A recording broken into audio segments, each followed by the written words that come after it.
কবিতা আমার জারুলের ঘন ছায়া, কবিতা আমার নিকোনো উঠোন ঘর, কবিতা আমার চোখে অঞ্জন মায়া, কবিতা আমার গোপন স্বয়ংবর। নমস্কার, আজ বিশ্ব কবিতা দিবস। কবি, কবিতা এবং মানুষের অন্তহীন সৃজনশীলতার উদযাপনের দিন।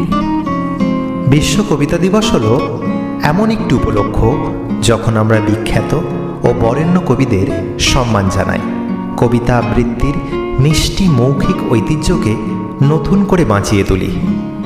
এই দিনটি আমাদের মনে করিয়ে দেয় যে কবিতা শুধু শব্দ ছন্দের মেলবন্ধন নয়, এটি আমাদের অনুভূতির ভাষা, চিন্তার ক্যানভাস এবং আমাদের সংস্কৃতির এক অবিচ্ছেদ্য অংশ। শুধু তাই নয়, এই উদযাপন কবিতার সাথে নাটক, নৃত্য, সঙ্গীত, চিত্রকলা সহ অন্যান্য আর্ট ফর্মসের যে গভীর মেলবন্ধন তাকে উৎসাহিত করে। আসুন কবিতা পড়ি, দু কলম লিখি আর কবিতার সুন্দর অনুভূতি হৃদয়ে ধারণ করি।